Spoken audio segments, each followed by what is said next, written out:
আমার বাবাজিরা ভাইরা, ওই সময় হাজেরা বলেছিলেন, হে আল্লাহ নবী ইব্রাহিম আলাইহিস সালাম, আপনি শুনে রেখে দিন, আল্লাহ যদি আপনাকে নির্দেশ করে থাকে, আল্লাহ যদি আপনাকে আদেশ দিয়ে থাকে, আমার কোনো চিন্তা নেই, আমি এখানে থাকতে রাজি রয়েছি। আল্লাহ রাব্বুল আলামিন যে নির্দেশ দিয়েছে, আমি সেই নির্দেশ পালনে সদা সর্বদা তৈরি আছি। স্বামী যেমন ছিলেন বাপ, স্ত্রীও তেমন ছিলেন, ঠিক না বেঠিক? এরপরে যখন নবী ইব্রাহিম আলাইহিস সালামের পুত্র নবী ইসমাঈল আলাইহিস সালামের বয়স যখন 7 বছর হয়ে গেল, অন্য বর্ণনা এসেছে বাবা 11 বছর হয়ে গেল, অন্য বর্ণনা এসেছে বাবা কেউ বলেছেন 14 বছর হয়ে গেল। ফালাম্মা বালাগা মা'আহুস সা'য়া ক্বালা ইয়া বুনাইয়া ইন্নী আরা ফিল মানামি আন্নী আযবাহুকা ফানজুর মাযা তারা। কি সুন্দর আয়াত বাপ। আমরা কোরআনে আলোচনা শুনতে চাই না বাপ, আমরা কি করি? হজগজ বক্তব্য শোনার জন্য গাল হা করে মুখ উঁচু করে শুনতে থাকি, ঠিক না বেটি? শুনি না বাপ? কানে হাত দিয়ে ও মা ও বাপ এইরকম করবে, সেই অজগুলো আমাদের পছন্দ, ঠিক না বেটি? ও বাপ, ওয়াজ শুনতে হবে বাপ কোরআন দিয়ে বাপ, আমি বলি নাই বাপ, কোরআন বলছে ফাযাক্কির বিল কোরআন মান ইয়াখাফু বিল ওয়াঈদ, সো অ্যাডমনিশন ওড by the holy Quran, him who fears my threat. পবিত্র কোরআনের 26 নম্বর পারা সূরা কফের মধ্যে আল্লাহ পাক বললেন, হে নবী যখন আপনি মানুষকে ওয়াজ করবেন, নসিহত করবেন, উপদেশ দেবেন, তখন আপনি কোরআন থেকে ওয়াজ করবেন, আমার কথা নয় রে বাপ। আমি কোনো কথা নিজের থেকে বলি না বাপ, আরবিতে কোরআনের আয়াত পড়ি, বাংলায় মানে করে ছেড়ে দিই, ঠিক না বেঠিক বাপ? আমার বাবাজিরা ভাইরা, কোরআন বললে কি হয় একটু শুনে রেখে দিন বাপ। আল্লাহ নবী বললেন, মান ক্বারাআল কুরআন হারফান, আল্লাহ নবী বললেন যে ব্যক্তি কোরআন শরীফ থেকে একটা অক্ষর তিলাওয়াত করবে, ফালাহু আশরু হাসানা, ওই ব্যক্তির আমলনামায় একটা অক্ষর তিলাওয়াত করার বিনিময়ে 10টা করে নেকি লিখে দেওয়া হয়। যে ব্যক্তি দুনিয়া জমিনে কোরআন শরীফ তেলাওয়াত করে তার কি সওয়াব হয় একটু শুনে রেখে দিন বাপ। আল্লাহ নবী বললেন, মান ক্বারাআল কুরআনা ওয়া আমিলা বিমা ফিহি উলবিসা ওয়ালিদাহু ইয়াওমাল কিয়ামাতি দুউ আহসানু মিন দুইশ শামসি। আল্লাহ নবী জানিয়ে দিয়ে দিলেন, ও দুনিয়ার মানুষ তোমরা শুনে রেখে দাও, আমি মুহাম্মদুর রাসূলুল্লাহ সাল্লাল্লাহু আলাইহি সাল্লাম তোমাদেরকে জানিয়ে দিয়ে দিলাম, যে ব্যক্তি দুনিয়া জমিনে কোরআন শরীফ পাঠ করলো, ওই মোতাবেক দুনিয়া জমিনে আমল করলো, হালালকে দুনিয়া জমিনে হালাল বলে মেনে চললো, হারামকে দুনিয়া জমিনে বর্জন করে চললো, ওই ব্যক্তির পিতামাতার মাথায় কিয়ামতের ময়দানে মাশরে নূরের তাজ পরিধান করানো হবে। এমন নূরের তাজ পরিধান করানো হবে, সূর্যের আলো ওই নূরের তাজের আলোর কাছে হার মেনে যাবে।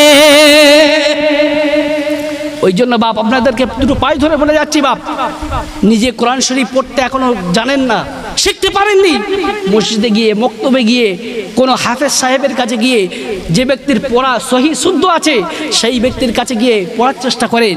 আপনার যদি কপালে না হয়, আপনার ছেলেটাকে দিয়ে কোরআনে হাফেজ করান, আপনার সন্তানটাকে কোরআনে হাফেজা বানান, তাহলে কিয়ামতের ময়দানে মাশরে নূরের টুপির তাজ আপনি আমি পড়তে পারবো, ঠিক না ভাই? ঠিক। শুধু তাই নয়, আল্লাহ নবী জানিয়ে দিয়ে দিলেন, ও দুনিয়ার মানুষ তোমরা শুনে রেখে দাও, আমি মুহাম্মদুর রাসূলুল্লাহ সাল্লাল্লাহু আলাইহি সাল্লাম তোমাদেরকে জানিয়ে দিয়ে দিলাম, মান ক্বারাআল কুরআনা ফাস্তাযহারাহু ফাহাল্লা হালালাহু ওয়া হাররামা হারামাহু আদখালাহুল্লাহুল জান্নাহ ওয়া শাফাআ আশরাতিন মিন আহলি বাইতিহি কুল্লুহুম কদ ওয়াজাবাত লাহুন নার। আল্লাহ নবী জানিয়ে দিয়ে দিলেন, যে ব্যক্তি দুনিয়া জমিনে কোরআন শরীফ পাঠ করলো, ওই মোতাবেক আমল করলো, হারামকে দুনিয়া জমিনে বর্জন করে চললো, হালালকে দুনিয়া জমিনে মেনে চললো, আমি আল্লাহ রাসূল সাল্লাল্লাহু আলাইহি সাল্লাম তোমাদেরকে জানিয়ে দিয়ে দিলাম, ওই ব্যক্তি কিয়ামতের ময়দানে মাশরে আল্লাহর দয়া জান্নাতে প্রবেশ করবে। ওই ব্যক্তি একা একা কিয়ামতের দিন জান্নাতে যাবে না, ওই ব্যক্তি তার পরিবারের 10 জন ব্যক্তিকে সুপারিশ শাফাতের মাধ্যমে আল্লাহর দয়ার জান্নাতে নিয়ে যাবে। কোন 10 জন ব্যক্তিকে নিয়ে যাবে, যে 10 জন ব্যক্তি সম্পর্কে আল্লাহ পাক ফয়সালা দিয়েছেন এই 10 জন ব্যক্তি আল্লাহর জাহান্নামে যাবে। ওই 10 জন ব্যক্তির ঈমান থাকার কারণে আমার আল্লাহ রাব্বুল আলামিন ওই কোরআন পড়নেওয়ালা ব্যক্তির কারণে, ওই কোরআন মোতাবেক আমল করা ব্যক্তির কারণে আমার আল্লাহ রাব্বুল আলামিন ওই 10 জন ব্যক্তিকে আমার আল্লাহ পাক জান্নাতে যাওয়ার ব্যবস্থা করে দিয়ে দেবে। আমার বাবা যারা ভাইরা, ভুল আমায় বুঝবেন না বাপ। দুনিয়া জমিনে আপনি ডাক্তার হয়েছেন, দুনিয়া জমিনে ইঞ্জিনিয়ার হয়েছেন, দুনিয়া জমিনে মাস্টার হয়েছেন, দুনিয়া জমিনে আপনি প্রফেসর হয়েছেন, দুনিয়া জমিনে আপনি এসপি হয়েছেন, দুনিয়া জমিনে আপনি ডিএম হয়েছেন, দুনিয়া জমিনে আপনি বড় অফিসার হয়েছেন, দুনিয়া জমিনে আপনি বিডিও হয়েছেন, দুনিয়া জমিনে আপনি এসডিও অফিসার হয়েছেন, দুনিয়া জমিনে আপনি আরো বড় বড় প্রধানমন্ত্রী, মুখ্যমন্ত্রী, রাষ্ট্রপতি হয়েছেন। আপনার 1 পয়সা মূল্য থাকবে না যদি আপনার দেহের মধ্যে কোরআনের কোনো অংশ না থাকে, ঠিক না বে ঠিক? আমি বলি নাই বাপ, নবী বলেছেন। দেখুন আল্লাহ নবী বললেন, আমি মুহাম্মদ রাসূলুল্লাহ সাল্লাল্লাহু আলাইহি সাল্লাম তোমাদেরকে জানিয়ে দিয়ে দিলাম, ইন্নাল্লাযীনা সাফি জাওফিহি শাইউম মিনাল কুরআনি কাল বাইতিল খারাবা। আল্লাহ নবী বললেন, যে দেহের মধ্যে কোরআনের কোনো অংশ নেই ওই দেহটা হলো বিরান বাড়ির সমতুল্য। যে বাড়িতে মানুষ বসবাস করে না ওই বাড়িতে জিন পরি এমনি করে সাপ বিচ্ছু পোকা মাকড় ইত্যাদি বসবাস করে, ওই ঘরটাকে বলা হয়, ওই বাড়িটাকে বলা হয় বিরান বাড়ি, ঠিক না ঠিক? বলা হয় না বাপ? ঠিক তদ্রূপভাবে যে দেহের মধ্যে কোরআনের কোনো অংশ নেই ওই দেহটা হলো বিরান বাড়ির সমতুল্য। তাই আপনাদেরকে দুটো করজোড়ে নিবেদন করে যাচ্ছি, পাই ধরে বাপ, কোরআন শরীফ পড়ুন বাপ, শেখার চেষ্টা করুন বাপ। 2 ঘন্টা ধরে 4 দোকানে বসে বসে খবরের কাগজ, নিউজ পেপার পড়ি, কিন্তু খোদার কোরআন পড়ার জন্য সারাদিন 24 ঘন্টার মধ্যে 8 ঘন্টা সময় বার করতে পারি না, ঠিক না বেটি? দুর্ভাগ্য লাগে বাপ, দুর্ভাগ্য লাগে। কিয়ামতের দিন এই কোরআন আপনার বিরুদ্ধে খোদার কাছে মামলা দায়ের করবে, ঠিক না বেটি? আমি বলি নাই, কোরআন বলছে। দেখুন, ওয়ামান আ'রাদা আন যিকরি ফাইন্না লাহু মাঈশাতান দানকা ওয়া নাহশুরুহু ইয়াওমাল কিয়ামাতি আমা। কোরআনে পারা নম্বর হলো 16, সূরার নাম সূরা তাহার মধ্যে আল্লাহ পাক জানিয়ে দিয়ে দিলেন, আল্লাহ পাক বলবেন, দুনিয়া জমিনে আমার কোরআন পড়া থেকে তোমরা মুখ ফিরিয়ে নিয়েছিলে, আমার কোরআনের আইন থেকে তোমরা দুনিয়া জমিনে মুখ ফিরিয়ে নিয়েছিলে। আমি আল্লাহ পাক তোমাদের দুনিয়া জমিনে তোমাদের জীবন ব্যবস্থাকে সংকীর্ণময় করে দিয়ে দেবো। দুনিয়া জমিনে টাকা দেব, দুনিয়া জমিনে সন্তান দেব, দুনিয়া জমিনে বাড়ি দেব, দুনিয়া জমিনে গাড়ি দেব, গাড়ির মালিক করব, বাড়ির মালিক করব, জমি জায়গার মালিক করব, দুনিয়া জমিনে সুখ শান্তি তুলে নিয়ে নেব, ঠিক না বেটি? কেন? কোরআনের আইন যদি না মেনে চলো। দুনিয়া জমিনে এটা তো করবো, কিয়ামতের ময়দানে মাশরে আমি আল্লাহ পাক শাস্তি স্বরূপ তোমাদেরকে কি করব? ওয়ানাহশুরুহু ইয়াওমাল কিয়ামাতি আমা। দুনিয়া জমিনে আমি আল্লাহ পাক তোমাদেরকে অন্ধ অবস্থায় তুলব। কিয়ামতের দিন আমি আপনি অন্ধ অবস্থায় উঠে আল্লাহকে বলবো, ওগো দয়াময় রব্বি লিমা হাশারতানি আমা, আল্লাহ আমাকে কেন আজকে অন্ধ অবস্থায় তোলা হয়েছে? ওয়াকাদ কুনতু বাসীরা, আমি দুনিয়া জমিনে দেখতে পেতাম, চোখের একটু সমস্যা হয়েছিল, চোখে ছানি পড়েছিল, দুনিয়া জমিনে অপারেশন করিয়েছিলাম, দুনিয়া জমিনে মলম ব্যবহার করেছিলাম, দুনিয়া জমিনে চশমা ব্যবহার করেছিলাম, দুনিয়া জমিনে দেখতে পেতাম। ও দয়াময় আজকে আমি অন্ধ অবস্থায় এখানে উঠলাম। আল্লাহ এই সময় বলবেন, বান্দা মনে আছে দুনিয়া জমিনে আমি আল্লাহ পাক আমাকে ভুলে গিয়েছিলে, ওয়াকাযালিকাল ইয়াউমা তুনসা, আমি আল্লাহ আজকে তোমাকে ভুলে গেলাম, ঠিক না বেটি? ও বাপ, কোরআন পড়ুন বাপ, কোরআন তেলাওয়াত করুন বাপ। কোরআন না পড়লে বাপ পরকালে পরিত্রাণ পাবেন না বাপ, আপনি মরে যাবেন বাপ। আপনার সন্তানটাকে যদি কোরআন শরীফের শিক্ষা দিয়ে যেতে পারেন বাপ, দুনিয়া জমিনে আপনার সন্তানটা কোরআন শরীফ তেলাওয়াত করবে, কবরে শুয়ে শুয়ে আপনার সব আল্লাহ পাক দেবেন কবরে আপনার, এবং আপনার কবরটা আলোয় আলোকিত করবেন। বিশ্বনবী কি বলেছেন জানেন? নাউফিরু কুবুরাকুম বিল কুরআনি নাউফিরু মাউতাকুম। আল্লাহ নবী বললেন, তোমরা তোমাদের মৃতদের কবরগুলোকে আলোয় আলোকিত করো বিল কুরআন, কুরআন তেলাওয়াতের মাধ্যমে। অতএব যদি আপনার সন্তান সন্ততি যদি দুনিয়া জমিনে আপনার জন্য যদি কোরআন শরীফ তেলাওয়াত করার পরে যদি আপনার রুহের জন্য সব রেসানি করে যদি বকশিশ করে দেয়, নিশ্চয়ই আপনার কবরটা আলোয় আলোকিত হবে, কোনো সন্দেহ নেই। ঠিক না বেঠিক? উচ্চ আওয়াজে দরুদ আল্লাহুম্মা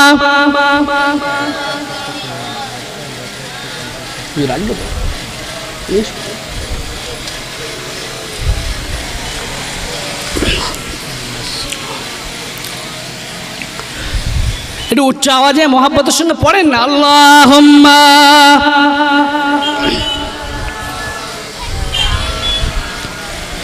ওয়া আলা আলি সাইয়্যিদিনা। আমার বাবা যারা ভাইরা, নবী ইসমাইল আলাইহিস সালাম যখন চলাফেরার বয়সে উপনীত হলেন, পৌঁছালেন, তখন আমার আল্লাহ রাব্বুল আলামিন নবী ইব্রাহিম আলাইহিস সালামকে স্বপ্নের মাধ্যমে জানিয়ে দিয়ে দিলেন। নবী ইব্রাহিম আলাইহিস সালাম স্বপ্ন দেখলেন, আমি যেন আমার পুত্রকে নিজে হাতে জবাই করে দিয়েছি। নবী ইব্রাহিম আলাইহিস সালাম স্বপ্ন দেখলেন। নবী ইব্রাহিম আলাইহিস সালাম স্বপ্ন দেখার পরে নিজের পুত্র ইসমাইল আলাইহিস সালামের কাছে গেলেন। ইসমাইল আলাইহিস সালামকে বললেন, হে আমার কলিজার টুকরা নয়নের পুতুলি, আমি গতকাল রাতে স্বপ্ন দেখলাম যে আন্নী আযবাহুক, আমি তোমাকে নিজে হাতে জবাই করতেছি। ফানজুর মাযা তারা, তোমার কি অভিমত বলো। ইসমাইল আলাইহিস সালাম কি বলেছিলেন? হে আমার আব্বাজান, আপনি তাই করুন, যা আপনি আদিষ্ট হয়েছেন, যা আদেশ প্রাপ্ত হয়েছেন তাই করুন। আর আমরা হলে কি বলতাম?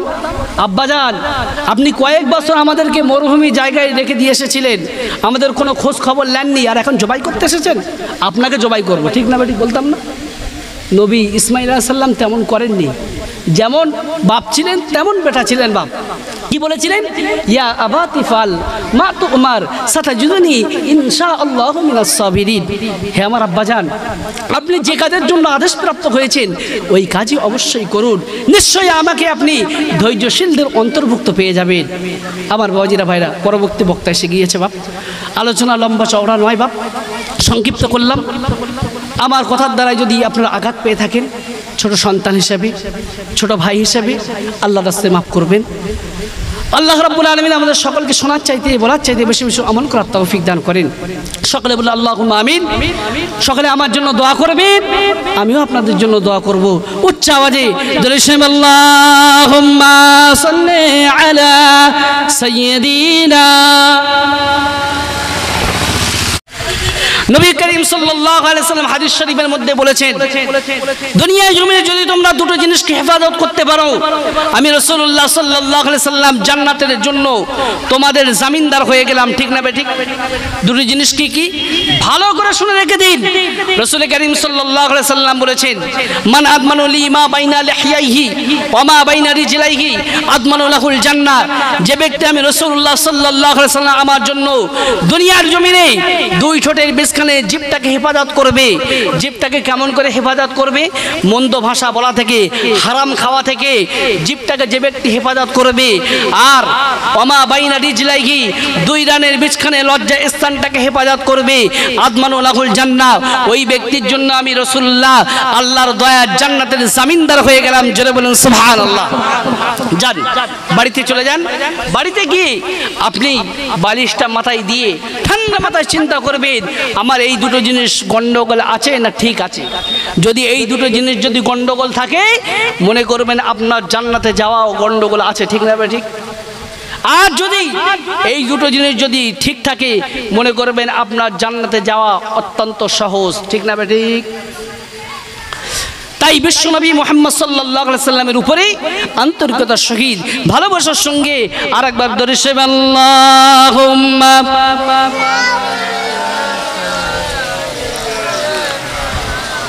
ওয়া আলা আলি সাইয়্যিদিনা। আল্লাহ اللهم آمين ربنا ظلمنا أنفسنا وإن لم تغفر لنا وترحمنا لنكونن من الخاسرين رب العالمين আল্লাহ বা সন্ধ্যা থেকে নিয়ে আল্লাহ আলেম ওলামা হযরতগণ আল্লাহ হাফেজ সাহেবগণ আল্লাহ ওয়াজ নসিহত করেছে মাবুদ আল্লাহ আমি অধম গুনাহগার তেমন তো কোনো বলার ক্ষমতা নাই ইলম নাই মাবুদ সুবহানাকা মা ইলমা লানা ইল্লা মা আল্লামতানা ইন্নাকা আনতাল আলিমুল হাকীম রব্বুল আলামিন যা কিছু পড়াবেন শোনাবেন বলাবেন আল্লাহ আমাদের সকলকে আমল করার তৌফিক দান করবেন খাস করে মাবুদ এই পবিত্র কোরআনুল কারীমের মাহফিল মিলাদুন নবীর জলসা শুনতে আসার জন্য যারা এসেছেন আসছেন এবং যারা আসবেন কিয়ামতের দিন মুসিবতের সময় এই মাহফিলকে সকলের জন্য নাজাতের ওসিলা করে দেবেন রব্বুল আলামিন যারা অর্থ দিয়ে শ্রম দিয়ে বিভিন্নভাবে সাহায্য সহযোগিতার মাধ্যমে পুত পবিত্র মাজলিস কায়েম করেছেন কিয়ামতের দিন মুসিবতের সময় এই মাহফিলকে সকলের জন্য নাজাতের ওসিলা করে দেবেন রব্বুল আলামিন আল্লাহ পাক পবিত্র আল্লাহ লাইলাতুল ঈদুল আযহার রাতে আল্লাহ আপনার আলিশান দরবার শরীফে দোকানা করে হাত তুলেছে মাবুদ রব্বুল আলামিন আল্লাহ পাক আমাদের तमाम জিন্দেগীর সমস্ত গুনাহ খতা মেহেরবানি করে ক্ষমা করে দিন রব্বুল আলামিন আল্লাহ পাক আমাদের সকলকে শোনার চাইতে বলার চাইতে আল্লাহ বেশি বেশি করে আল্লাহ আমল করার তৌফিক দান করবেন قال رب اشرح لي صدري ويسر لي امري واحلل عقدة من لساني يفقهوا قولي اللهم انا نسالك علما نافعا وعملا متقبلا ورزقا حسنا وحلالا طيبا سبحان ربك رب العزة عما يصفون وسلام على المرسلين والحمد لله رب العالمين وجعل آخر كلامنا عند الموت بحق لا إله إلا الله محمد رسول الله Sadr Jalsa in the name of Allah, the most merciful, most beneficent, peace be to Allah, Lord of the world. সুনামধন্য সুনির্বাচিত মহামান্য আজকে মাহফিলের সুযোগ্য সভাপতি সাহেব আমন্ত্রিত উলামা হযরত দিন দরদি ইসলাম দরদি নেককার মুমিন মুত্তাকি সালিহিন আমার আব্বা জানেরা স্নেহের কচি কচি বাচ্চারা পর্দাশীল ইসলামময়ী মমতাময়ী ধার্মিকা আমার মা ও বোনেরা তার সাথে জানাই আমার আওয়াজ শ্রবণকারী মুসলিম ও মুসলিম সকল শ্রেণী মানুষেরা সর্বশক্তিমান বিনিয়াসের দরবারে শুকরিয়া জ্ঞাপন করি যে আল্লাহ রাব্বুল আলামিন আমাকে আপনাকে পুত পবিত্র মজলিসে আসার বসার শোনার তৌফিক এনায়েত করেছেন সেই সর্বশক্তিমান বিনিয়াসের দরবারে সকলে প্রাণ খুলে উচ্চ আওয়াজে ভক্তি ভরে একবার শুকর গুজার করি সকলে বলুন আলহামদুলিল্লাহ একটু জোরে বলা যাবে না আলহামদুলিল্লাহ তারপরে পরে আমার আপনার নবী দো জাহানের বাদশা দিকের বাদশা যে নবীকে আল্লাহ রাব্বুল আলামিন কেন্দ্র করে নিয়ে तमाम মখলুকাতকে সৃষ্টি করেছেন সেই রাসূল করিম সাল্লাল্লাহু আলাইহি সাল্লামের উপরে অসংখ্য দরুদের নজরানা সকলে বলুন সাল্লাল্লাহু আলাইহি ওয়াসাল্লাম আমার বাবাজিরা ভাইয়েরা আমি ভারতবর্ষের যে কোনো স্টেজে আলোচনা করতে গিয়ে আমি আমার ইন্ট্রোডাকশনে ইংরেজিতে বলা হয় ইন্ট্রোডাকশন বাংলায় বলা হয় ভূমিকা আরবিতে বলা হয় মুকদ্দমা আমি আমার মুকদ্দমাতে প্রাথমিক কিছু আলোচনা করি তারপর মূল বক্তব্যে ফিরে যাই আজকে এই পবিত্র মাহফিল শুনতে আসার জন্য হিন্দু খ্রিস্টান জৈন বৌদ্ধ কুলি দুলি সাঁওতাল বাগদি সকলে আসতে পারেন কারোর কোনো বাধা নাই একথা আমি বলি নাই পবিত্র কোরআন বলছে রেফারেন্স টু দি হোলি কোরআন পবিত্র কোরআনের পারা নম্বর 13 সূরার নাম সূরা ইব্রাহিম আয়াত নম্বর হলো 1 আল কোরআন আল্লাহ পাক বলেন কিতাবুন আনসালনাহু ইলাইকা লিতুখরিজান নাসা মিনাজ যুলুমাতি ইলান নূর এটা একটি আরবি সেন্টেন্স বা বাক্য এর বাংলা মানে হলো আল্লাহ পাক বলে হে নবী আমি আপনার উপরে এমন একটা কিতাব অবতীর্ণ করেছি ওই কিতাবের মাধ্যমে যারা অন্ধকারের মধ্যে পড়ে আছে শিরকের মধ্যে পড়ে আছে নোংরার মধ্যে পড়ে আছে গুমরাহির মধ্যে পড়ে আছে অন্ধকারের মধ্যে ডুবে আছে তাদেরকে আপনি টেনে টেনে আলোর দিকে নিয়ে আসুন সেজন্য আমরা বলি কোরআন মানুষকে দেয় আলো একবার জোরে বলা যাবে সুবহানাল্লাহ কোরআন কোনদিন টেররিস্ট বা সন্ত্রাসবাদের শিক্ষা কোরআন কোনদিন দেয় নাই পৃথিবীর জমিনে যত ধর্মগ্রন্থ রয়েছে ঋগ্বেদ সামবেদ অথর্ববেদ যজুর্বেদ গীতা রামায়ণ মহাভারত থেকে শুরু করে নিয়ে ওল্ড টেস্টামেন্ট নিউ টেস্টামেন্ট দেকানিকায়া ইয়াহবিস জিন্দাবিস্তা প্রত্যেকটা ধর্মগ্রন্থের মধ্যে টেররিস্টের কথা থাকতে পারে কিংবা নাও থাকতে পারে only for exception this is holy Quran পৃথিবীর জমিনে একটাই মাত্র ধর্মগ্রন্থ যার নাম হলো পবিত্র কোরআন শরীফ এই কোরআন শরীফের মধ্যে টেররিস্টের কথা আল্লাহ রাব্বুল আলামিন কোন জায়গায় উল্লেখ করেননি। আরেকবার জোরে বলেন সুবহানাল্লাহ। তাই তো এই কোরআনকে নিয়ে America, London, France, Britain, Jordan, জার্মানির ঠান্ডা ঘরে বসে বসে কোরআনকে নিয়ে গবেষণা চলছে, ঠিক না ঠিক? কারা করেছিল কোরআনকে নিয়ে গবেষণা?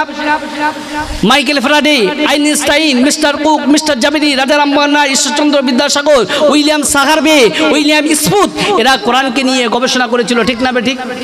শুধু তাই নয়, সর্বপ্রথম কোরআনে বাংলায় মানে করেছিল 1886 খ্রিস্টাব্দে বাংলাদেশের চট্টগ্রামে বাড়ি, ব্রাহ্মণ ঘরের সন্তান, নাম তার হলো গিরিশচন্দ্র সেন, ঠিক না ঠিক? মুসলমান কোথায় বাপ? নাম্বার 2, কিসের উপরে আলোচনা রাখবো বাপ?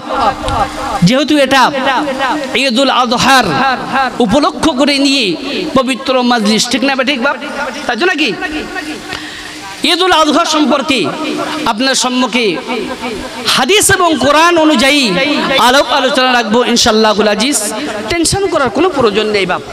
নাম্বার 3, যে কথাগুলো আমার বুঝতে পারবেন না আপনারা দয়া করে আমাকে বলবেন, I shall try my best.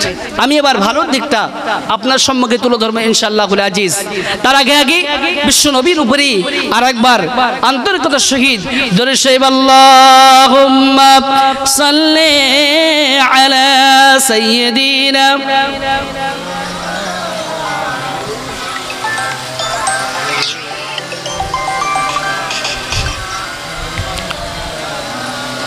আমার বাবাজিরা ভাইরা, আগামীকাল যে আমরা ঈদুল আযহার নামাজ আদায় করব, ওয়াজিব নামাজ, আল্লাহ রাব্বুল আলামিন যদি আমাদের হায়াতে রাখেন আগামীকাল সকালেই আমরা ঈদুল আযহার নামাজ আদায় করব, ঠিক না ঠিক বাপ? চলুন, আদা ইয়াউদু ঈদান, এর মানে হলো 12 বার ফিরে আসা, বারংবার ফিরে আসা, ঠিক না ঠিক? ঈদ কি সারা জীবনে আপনার জীবনে একবার এসছে বাপ? প্রতি বছর আপনার কাছে ঈদ আসেনি বাপ? এই জন্য ঈদকে ঈদ বলা হয়েছে। ঈদ শব্দের অর্থ হলো বারংবার, বারবার ফিরে আসা, ঠিক না ঠিক? আমার বাবাজিরা ভাইরা, বিশ্ব নবী মুহাম্মদুর রাসূলুল্লাহ সাল্লাল্লাহু আলাইহি ওয়াসাল্লাম, বিশ্ব নবী আমার যখন 622 খ্রিস্টাব্দে বিশ্ব নবী আমার যখন মক্কা থেকে মদিনার জমিনে হিজরত করেছিলেন, মদিনার জমিনে যাওয়ার পরে বিশ্ব নবী আমার দেখতে পেলেন মদিনার মানুষেরা বছরে 2 দিন তারা আনন্দ উৎসবের মধ্যে তারা কাটিয়ে দেয়, বছরে 2 দিন তারা আনন্দ উৎসব করে। বিশ্ব নবী আমার ওই সমস্ত মানুষদেরকে জিজ্ঞাসা করলেন, তোমরা বছরে 2 দিন কেন তোমরা আনন্দ উৎসব করো কেন? ওই সমস্ত ব্যক্তিরা বিশ্ব নবীকে বলেছিলেন, ইয়া রাসূলুল্লাহ, ইয়া হাবিবাল্লাহ, হুজুরা, আমরা আমাদের বাপ দাদার থেকে পেয়েছি তারা বছরে 2 দিন তারা আনন্দ উৎসব করতো, ঠিক না ঠিক? তারা কি বললো? আমাদের বাপ দাদা 14 পুরুষের কাছ থেকে পেয়েছি তারা বছরে 2 দিন আনন্দ উৎসবের মধ্যে কাটাতো। আল্লাহ নবী বললেন, ও দুনিয়ার মানুষ তোমরা শুনে রেখে দাও, আমি মুহাম্মদুর রাসূলুল্লাহ সাল্লাল্লাহু আলাইহি সাল্লাম তোমাদেরকে জানিয়ে দিয়ে দিলাম, ইন্নাল্লাহা ক্বাদ আবদালাকুম বিহিমা খায়রাম মিনহুমা ইয়াউমাল আযহা ওয়া ইয়াউমাল ফিতরি।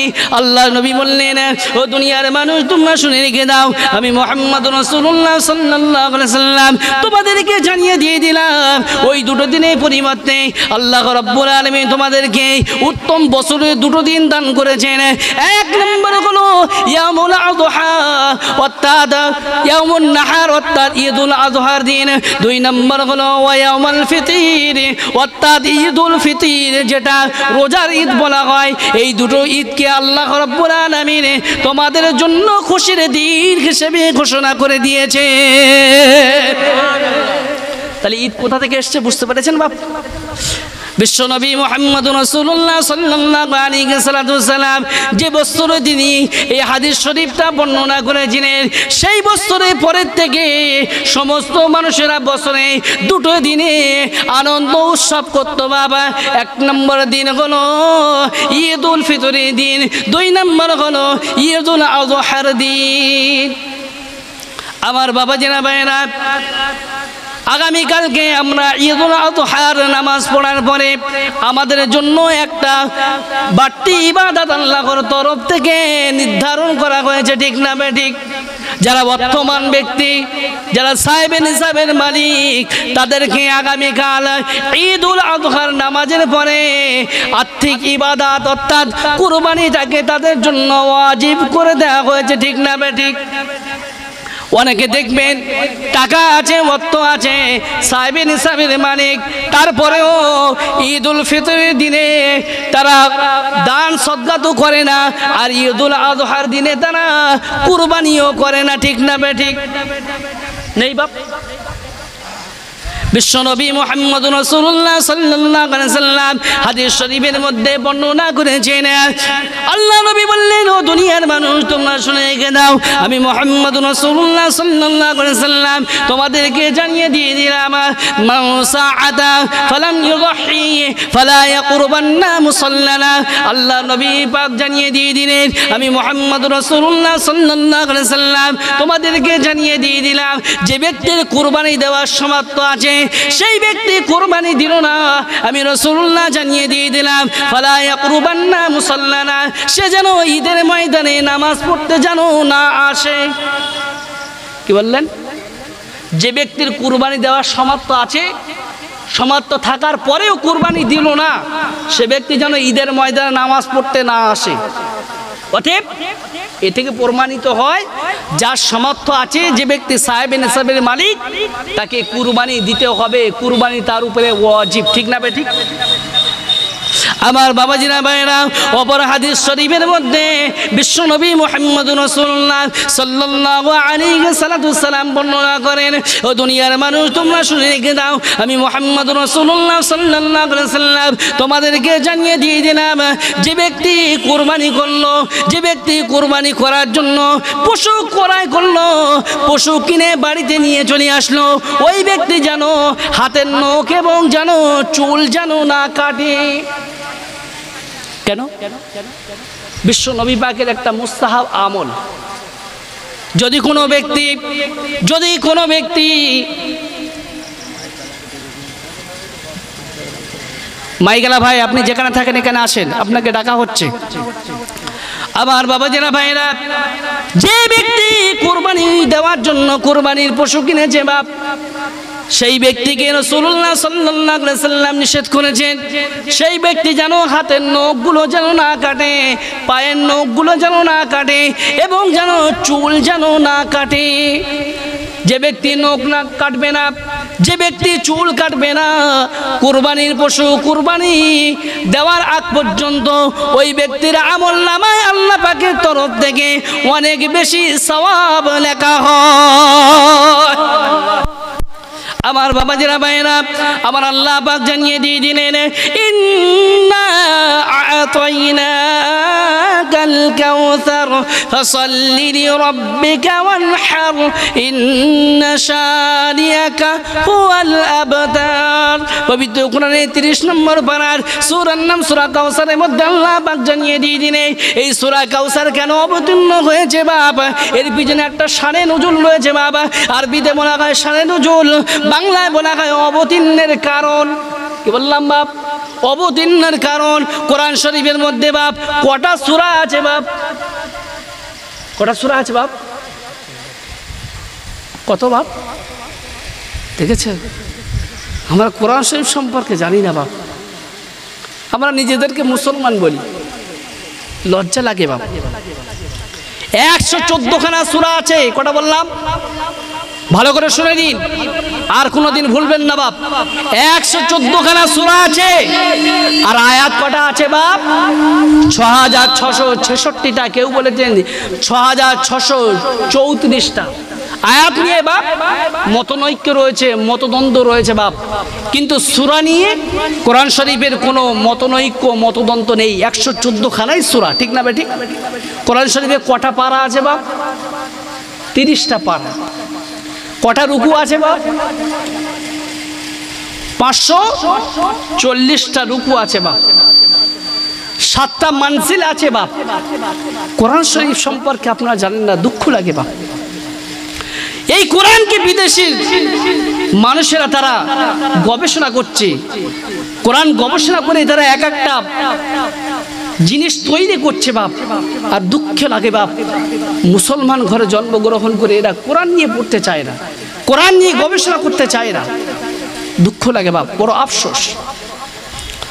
আমার বাবাজিরা ভাইরা, সূরা কাউসার কখন অবতীর্ণ হয়েছিল বাপ শুনে রেখে দিন। বিশ্ব নবী পাককে আল্লাহ রাব্বুল আলামিন কেউ বলেছেন দুটো পুত্র সন্তান দান করা হয়েছিল, কেউ বলেছেন আবার তিনটি পুত্র সন্তান দান করা হয়েছিল। তার মধ্য থেকে আব্দুল্লাহ রাদিয়াল্লাহু তাআলা আনহু যখন দুনিয়া জমিন থেকে ইন্তেকাল হয়েছিলেন, মক্কার কুফারে কুরাইশরা বিশ্ব নবীকে তারা নির্বংশ বলে গালি দিত বাপ। কি বলতো? নির্বংশ। যে মুহাম্মদুর রাসূলুল্লাহ সাল্লাল্লাহু আলাইহি ওয়াসাল্লাম তার ইন্তেকালের পরে তার নাম নেওয়ার মতো তার বংশে আর কেউ থাকবে না, ঠিক না বেঠিক? আমাদের দেশে আমরা কি বলি? যার কোনো পুত্র সন্তান হয় না, যার কোনো পুত্র সন্তান থাকে না, ওই ব্যক্তিকে আমরা হাটখুড়ো বলি, নির্বংশ বলি, ঠিক না বেঠিক? এই বলি না, বলি না? ও হাটখুড়ো ছেলে নি। বিশ্ব নবী পাকের পুত্র আব্দুল্লাহ যখন দুনিয়া জমিন থেকে ইন্তেকাল করেছিলেন বাবা, সেই সময় মক্কার কুফারে কুরাইশরা বিশ্ব নবীকে তারা নির্বংশ বলে গালিগালাজ দিত। আমার আল্লাহ রাব্বুল আলামিন বিশ্ব নবীকে সান্ত্বনা দেওয়ার জন্য সূরা কাউসার অবতীর্ণ করলেন। আমার আল্লাহ পাক বললেন, হে নবী টেনশন করার কোনো কারণ নেই, আমি আল্লাহ পাক আপনার জন্য যথেষ্ট। সূরা কাউসার অবতীর্ণ করে বিশ্ব নবীকে আল্লাহ পাক সান্ত্বনা দিলেন, ইন্না আ'তাইনাকাল কাউসার। আল্লাহ পাক জানিয়ে দিয়ে দিলেন, হে নবী আমি আল্লাহ রাব্বুল আলামিন নিশ্চয় আপনার জন্য আমি আল্লাহ পাক আপনাকে কাউসার তৈরি করে রেখেছি। কিয়ামতের ময়দানে মাশরে আমি আল্লাহ রাব্বুল আলামিন আপনাকে হাউজে কাউসার আমি আল্লাহ পাক দান করব। হাউজে কাউসার কেমন হবে বাপ? হাউজে কাউসারের পানিটা হবে বাপ মধুর চাইতে মিষ্টি হবে, দুধের চাইতে বাপ সাদা হবে। হাউজে কাউসারের পানি যে ব্যক্তি একবার জীবনে পান করবে, জীবনে কোনোদিন ওই ব্যক্তির পিপাসা লাগবে না। আমার বাবাজিরা ভাইরা, আমার আল্লাহ পাক নবীকে সান্ত্বনা দিয়ে বললেন, হে নবী আপনার টেনশন করার কোনো কারণ নেই, আমি আল্লাহ পাক আপনার জন্য যথেষ্ট। আপনি তারপরে ফাসাল্লি লিরাব্বিকা, আপনি আপনার প্রভুর জন্য নামাজ আদায় করুন, ওয়ানহার এবং কুরবানি করুন। আমার আল্লাহ পাক নবীকে আদেশ দিলেন, হে নবী আপনি নামাজ পড়ুন। দ্বিতীয় নম্বর আল্লাহ পাক বললেন, ওয়ানহার, তুমি আমি আল্লাহ